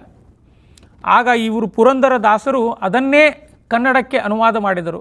ಗ್ರಾಂಥಿಕ ಕನ್ನಡ ಅಲ್ಲ, ಅಂತಂದರೆ ಆಡು ಭಾಷೆಯಲ್ಲಿ ಉದಾಹರಣೆಗೆ ನೀನ್ಯಾಕೋ ರಂಗ ನಿನ್ನ ಹಂಗ್ಯಾಕೋ, ನಿನ್ನ ನಾಮದ ಬಲ ಒಂದಿದ್ದರೆ ಸಾಕು ಅಂತ ಆಡು ಭಾಷೆಯಲ್ಲೇ ಹಾಡುಗಳನ್ನು ಮಾಡಿ, ಕೀರ್ತನೆಗಳನ್ನು ಮಾಡಿ ಜನರ ಮುಂದೆ ಇಟ್ಟರು. ಅಂತಂದರೆ ಇದು ಒಂದು ಮೋಕ್ಷ ಸಾಧನಕ್ಕಾಗಿ ಇದು ಒಂದು ಅವರು ಮಾಡಿದರು. ಬರೀ ಅವರ ಹಾಡುಗಳು ಸುಮ್ಮನೆ ಹಾಡುಗಳಲ್ಲ, ಅದು ಮೋಕ್ಷ ಸಾಧನಕ್ಕೆ. ಅದಕ್ಕೆ ಪುರಂದರ ಉಪನಿಷತ್ತೆ ಅಂತಲೂ ಅಂದ್ರೂ ಏನು ತಪ್ಪಾಗಲಿಕ್ಕಿಲ್ಲ. ಒಂದೊಂದು ಹಾಡುಗಳು ಅವು ಒಂದೊಂದು ನುಡಿಮುತ್ತು ಪುರಂದರದಾಸರದು. ಅದರಲ್ಲಿ ಭಕ್ತಿ, ಜ್ಞಾನ ಮತ್ತು ಮುಖ್ಯವಾಗಿ ವೈರಾಗ್ಯ. ಯಾಕೆ ಅಂತಂದರೆ ಕೃಷ್ಣ ಹೇಳ್ತಾನೆ ಗೀತೆಯಲ್ಲಿ, ಭಕ್ತ್ಯಾ ತನನ್ನೆಯ ಶರಣಂ ಅಂತಂದರೆ ನನಗೆ ಮೋಕ್ಷಕ್ಕೆ ಮುಖ್ಯವಾಗಿ ಭಕ್ತಿ ಬೇಕು. ಭಕ್ತಿನೇ ಇಲ್ಲ ಅಂತಂದರೆ ಭಗವಂತನ ಮೇಲೆ ಪ್ರೀತಿ ಹೇಗೆ ಬರುತ್ತೆ? ಹಾಗೆ ಆ ನಿಟ್ಟಿನಲ್ಲಿ ದಾಸವರೇಣ್ಯರಾದ ಪುರಂದರದಾಸರು ಅನೇಕ ಹಾಡುಗಳನ್ನು ಬರೆದು ನಮ್ಮ ಜನಾಂಗದ ಮುಂದೆ ಇಟ್ಟರು. ಆಮೇಲೆ ಮುಖ್ಯವಾಗಿ ಅಹಂಕಾರವೇ ಮನುಷ್ಯನ ಶತ್ರು. ಆ ಅಹಂಕಾರವನ್ನು ಕಳಚಲಿಕ್ಕೆ ಅನೇಕ ಉಗಾಭೋಗಗಳು ಹಾಡುಗಳು ಪುರಂದರದಾಸರು ಕಂಪೋಸ್ ಮಾಡಿದರು. ಅದರಲ್ಲಿ ಒಂದು ನಿನ್ನೊಳಗಿನ ಅಹಂಕಾರವೇ ನಿನ್ನ ನಿನ್ನ ನಿನ್ನ ಅಧಪಾತಕ್ಕೆ ಬಂಧನ ಆಗತ್ತೆ ಅಂತ, ನಿರ್ಬಂಧಕ ಅದೇ ಬಂಧನ ಆಗತ್ತೆ ಅಂತ ದಾಸರು ಹೇಳ್ತಾರೆ. ಆಮೇಲೆ ಮುಖ್ಯವಾಗಿ ದೇವರನ್ನು ಕಾಣಲಿಕ್ಕೆ ಯಾವುದು ಒಂದು ಸಾಧಕ ಬೇಕಲ್ಲ. ಏನು ನಾನು ಆಯಿತು ನನಗೆ ಸಂಸ್ಕೃತ ಭಾಷೆ ಬರಲ್ಲ, ನನಗೆ ಯಜ್ಞ ಯಾಗಾದಿವನ್ನು ಮಾಡಲಿಕ್ಕಾಗಲ್ಲ, ನನಗೆ ಮಂತ್ರ ಬರಲ್ಲ ಅಂತ ಹೇಳಿದಾಗ ಈ ಕನ್ನಡದ ದೇವರ ನಾಮಗಳೇ ಸಾಕು, ನಿನಗೆ ಮೋಕ್ಷ ಆಗತ್ತೆ ಅಂತ ಹೇಳ್ತಾರೆ. ಆಮೇಲೆ ಎಲ್ಲ ಕೆಲಸವೂ ದೇವರ ಕೆಲಸವನ್ನಾಗಿ ಮಾಡು, ಕಾಯೇನ ವಾಚ ಮನಸೇಂದ್ರಿಯ ಇರುವ ಅಂತ ದಾಸರು ಅದನ್ನೂ ಕೂಡ ಅವರು ಅನೇಕ ಬಾರಿ ತಮ್ಮ ಹಾಡುಗಳಲ್ಲಿ ತೋರಿಸ್ತಾರೆ. ಆಮೇಲೆ ಇನ್ನೊಂದು ಮುಖ್ಯವಾಗಿ ನಾನು ಹೇಳ್ತಾ ಇದ್ದೆ, ಪುರಂದರದಾಸರ ಹಾಡುಗಳು ಒಂದು ಜಾತಿಗೆ ಧರ್ಮಕ್ಕೆ ಸೀಮಿತವಾದಂತಹ ಅಲ್ಲ, ಅದು ಇಡೀ ಮಾನವ ಕುಲಕ್ಕೆ ಮಾನವ ಜನಾಂಗಕ್ಕೆ ಅದು ಅವರು ನೀಡಿದ್ದಾರೆ ಆ ದೇವರ ನಾಮಗಳನ್ನು. ಒಬ್ಬರೇ ನಾವು ಇದನ್ನು ಅಂತಂದರೆ ಒಂದು ಜಾತಿಗೆ ಅಂತ ಅದೇನು ಸೀಮಿತವಾದಂತಹ ಅಲ್ಲ. ಆಮೇಲೆ ನಮ್ಮ ಮಧ್ವ ಸಿದ್ಧಾಂತದ ಮಧ್ವಶಾಸ್ತ್ರದ ಬಗ್ಗೆ ಕೆಲವು ಅನೇಕ ಸಂಗತಿಗಳನ್ನು ಅವರು ಕನ್ನಡದ ಹಾಡುಗಳನ್ನು ಮಾಡಿದ್ದಾರೆ. ಅದರಲ್ಲಿ ತಾರತಮ್ಯ, ಆಮೇಲೆ ಹೇಗೆ ವಾಯು ಶ್ರೇಷ್ಠ ಅನ್ನೋದು ಅನೇಕ ಹಾಡುಗಳಲ್ಲಿ ಪುರಂದರದಾಸರು ನಿದರ್ಶನವಾಗಿ ನಮ್ಮ ಮುಂದೆ ಕೊಡ್ತಾರೆ. ಆಮೇಲೆ ಕೊನೆಯದಾಗಿ ದಾಸರ ಬಗ್ಗೆ ಒಂದು ಮಾತು ಹೇಳಬೇಕು. ಈಗಿನ ಒಂದು ನಮ್ಮ ಜೀವನಕ್ಕೆ ಬೇಕಾಗಿದ್ದು ಯಾವುದೇ ಕೆಲಸ ಮಾಡು, ಯಾವುದೇ ಒಂದು ಫೀಲ್ಡಲ್ಲಿ ಯಾವುದೇ ಕೆಲಸ ಮಾಡು, ಅದು ದೇವರ ಕೆಲಸ ಅಂತ ತಿಳ್ಕೊಂಡು ಮಾಡು, ನಿನಗೆ ಖಂಡಿತವಾಗಿಯೂ ಮೋಕ್ಷ ಆಗತ್ತೆ ಅಂತಂದರೆ, ನಾನು ಬೆಳಗಾತದಿಂದ ಸಾಯಂಕಾಲ ಬರೀ ದೇವರ ಪೂಜೆ ಪುನಸ್ಕಾರ ಮತ್ತು ಯಜ್ಞ ಯಾಗಾದಿಗಳು ಮಾತ್ರ ಅಲ್ಲ, ದೇವರ ನಾಮಸ್ಮರಣೆಯಿಂದ ಮೋಕ್ಷ ಆಗತ್ತೆ ಅಂತ ದಾಸರು ಹೇಳಿದ್ದಾರೆ. ಅವರು ಸಂಗೀತ ಪಿತಾಮಹ ಪುರಂದರದಾಸರು. ಒಂದು ಮಾತನ್ನು ಹೇಳಿ ನಾನು ಇವತ್ತಿನ ಈ ಪ್ರವಚನ ಮುಗಿಸ್ತೇನೆ. ಪ್ರಾಯ ನಮ್ಮ ದೇಶದ ಸಂಗೀತ ಪಿತಾಮಹ ಆಚಾರ್ಯ ಮಧ್ವರೇ. ನಾನು ಯಾಕೆ ಅಂತ ಹೇಳ್ತೀನಿ ನಿಮಗೆ. ಆಚಾರ್ಯ ಮಧ್ವರು ಸಂಚಾರ ಮಾಡಬೇಕಾದರೆ ಭಗವಂತನ ನಾಮಸ್ಮರಣೆ ಮಾಡ್ತಾಯಿದ್ರು. ಈಗ ಉದಾಹರಣೆಗೆ 12 ಸ್ತೋತ್ರಗಳು, ಅವು ಎಲ್ಲವೂ ಒಂದು ಹಾಡುಗಬ್ಬಗಳೇ, ಅವು ಸಂಸ್ಕೃತ ಹಾಡುಗಬ್ಬಗಳು. ಆಚಾರ್ಯರಿಗೆ ಗಂಧರ್ವ ವಿದ್ಯಾ ನಿಪುಣಸ್ಯ ತಸ್ಯ ಗಂಧರ್ವಗೀತೈ ಅಣುಗೀತ ಕೀರ್ತೈ ಅಂತ. ಆಚಾರ್ಯರು ಅವರಿಗೆ ಸಂಗೀತದ ಬಗ್ಗೆ ಬಹಳ ಬಹಳ ಬಹಳ ಅವರಿಗೆ ಸಂಗೀತದ ಬಗ್ಗೆ ನಾಲೆಜ್ ಇತ್ತು. ಅವರಿಗೆ ಆಚಾರ್ಯರು ಹಾಡ್ತಾ ಇದ್ದರೆ ಗಂಧರ್ವರು ಅಯ್ಯೋ ಏನು ಚೆನ್ನಾಗಿ ಆಚಾರ್ಯರು ಹಾಡ್ತಾರೆ ಅಂತ ಹೇಳ್ತಿದ್ರು. ನಿಮಗೆ ಉದಾಹರಣೆಗೆ ಸಂಸ್ಕೃತದ 12 ಸ್ತೋತ್ರದೇ ಒಂದು ಹೇಳ್ತೀನಿ. ಆನಂದ ಮುಕುಂದ ಅರವಿಂದನಯನ ಅಂತ ಆಚಾರ್ಯರು ಅಂತಿದ್ರು. ಅವರ ಶಿಷ್ಯಂದರು ಆನಂದ ಮುಕುಂದ ಅರವಿಂದನಯನ ಆನಂದ ತೀರ್ಥ ಪದಾನಂದ ವರದ ಅಂತ ಆಚಾರ್ಯರ ಶಿಷ್ಯರು ಹೇಳ್ತಿದ್ರು. ಅಂತಂದರೆ ಇದು ದಾರಿ ಉದ್ದಕ್ಕೂ ಸಂಚಾರ ಮಾಡಬೇಕಾದ್ರೆ ದೇವರ ನಾಮಸ್ಮರಣೆಗೆ ಮಾಡಿರುವಂಥ ಹಾಡುಗಳು ಇದು 12 ಸ್ತೋತ್ರ. ಅವರೇ ಆಚಾರ್ಯರೇ ಸ್ಫೂರ್ತಿ ಎಲ್ಲ ದಾಸರಿಗೆ. ನೋಡಿ, ಆಚಾರ್ಯರು ನರಹರಿ ತೀರ್ಥರು ಕೆಲವು ಹಾಡು ಬರೆದಿದ್ದಾರೆ ಅಂತ ಇದೆ, ಆದರೆ ಅವು ಸಿಗಲ್ಲ. ಆಚಾರ್ಯರು, ನರಹರಿ ತೀರ್ಥರು, ಶ್ರೀಪಾದರಾಜರು, ವ್ಯಾಸರಾಜರನ್ನಂತೂ ಒಂದು ಮೈಸೂರು ORI ಅಂತ ಇದೆ, ಓರಿಯೆಂಟಲ್ ರಿಸರ್ಚ್ ಇನ್ಸ್ಟಿಟ್ಯೂಟಲ್ಲಿ ಒಂದು ಬುಕ್ಕಲ್ಲಿ ಹೇಳ್ತಾರೆ, ವ್ಯಾಸರಾಜರು ಮ್ಯೂಸಿಕ್ಕಿಗೆ ಅಥಾರಿಟಿ ಅಂತ. ಯಾವ ರಾಗ ಯಾವ ಇದರಲ್ಲಿ ಹಾಡಬೇಕು ಅನ್ನೋದಕ್ಕೆ ಅವರಿಗೆ ಅಷ್ಟು ಅದರಲ್ಲಿ ಪರಿಪಕ್ವವಾದಂತಹ ಸಾಧನೆ ಇತ್ತು ಅಂತ ವ್ಯಾಸರಾಜರು. ಆಮೇಲೆ ವಾದಿರಾಜರದಂತೂ ಗೊತ್ತೇ ಇದೆ ನಿಮಗೆ. ಅನೇಕ ಹಾಡುಗಬ್ಬಗಳನ್ನು ಅವರು ಬರೆದರು.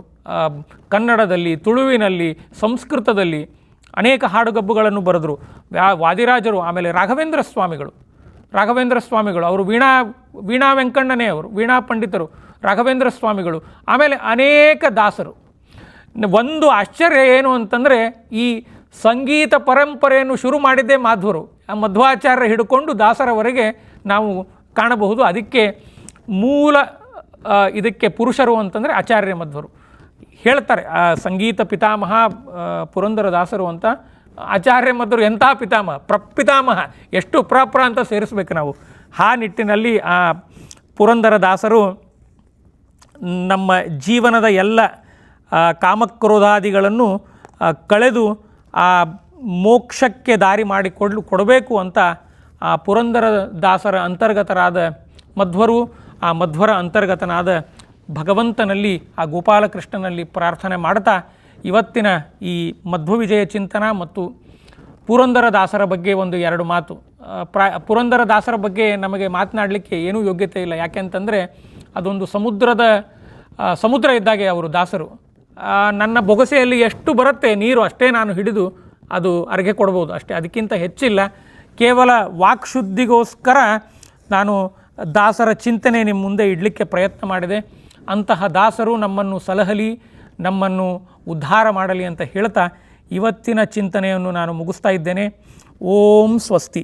ನಾಹಂ ಕರ್ತ ಹರಿಕರ್ತ ತತ್ಪೂಜಾ ಕರ್ಮಚಾಖಿಲ ತಥಾಪಿ ಮತ್ಕೃತ ಪೂಜಾ ತತ್ಪ್ರಸಾದೇನ ನಾನ್ಯಥಾ ತದ್ಭಕ್ತಿ ತತ್ಫಲಂ ತತ್ಮಹ್ಯಃ ಪುನಃ ಪುನಃ ಕರ್ಮನ್ಯಾಸೋ ಹರಾದೇವ ವಿಷ್ಣೋ ತೃಪ್ತಿಕರಃ ಸದಾ ಯತ್ಸರ್ವಗುಣಸಂಪೂರ್ಣಂ ಸರ್ವದೋಷ ವಿವರ್ಜಿತಂ ಪ್ರಿಯತಾಂ ಪ್ರೀತಯೇವಾಲಂ ವಿಷ್ಣುರ್ಮೇ ಪರಮಸ್ಸುಹೃತ್ ನಾರಾಯಣಂ ನಿಖಿಲಪೂರ್ಣಗುಣೈಕದೇಹಂ ನಿರ್ದೋಷಮಾಪ್ಯಮಖಿಲೈ ಸುವಾಕ್ಯೈಃ ಅಸ್ಯೋದ್ಭವಾದಿತಮಶೇಷ ವಿಶೇಷತೋಪಿ ವಂದ್ಯಂ ಸದಾ ಪ್ರಿಯತಮಂ ಸನ್ನಮಾಮಿ. ಮಾತರ್ಮೇ ಮಾತರಿಷ್ಮನ್ ಪಿತರತಲಗುರೋದ್ಭ್ರಾತರಿಷ್ಟಾಪ್ತಬಂಧೋ ಸ್ವಾಮಿನ್ ಸರ್ವಾಂತರಾತ್ಮನ್ ಅಜರಜರೈತರ್ಜನ್ಮಮೃತ್ಯಾಮಯಾನಾಂ ಗೋವಿಂದೇ ದೇಹಿ ಭಕ್ತಿಂ ಭವತಿ ಚ ಭಗವನ್ ಊರ್ಜಿತಾ ನಿರ್ನಿಮಿತ್ತಾಂ ನಿರ್ವ್ಯಾಜಾಂ ನಿಶ್ಚಲಾಂ ಸದ್ಗುಣಗಣಬೃಹತೀಂ ಶಾಶ್ವತೀಂ ಆಶುದೇವ. ಶ್ರೀಕೃಷ್ಣಾರ್ಪಣಮಸ್ತು. ಹರಿ ಓಂ. ಯಾರಿಗಾದರೂ ಏನಾದರೂ ಪ್ರಶ್ನೆ ಇದ್ದರೆ ಕೇಳಬಹುದು. ಒಂದು ಎರಡು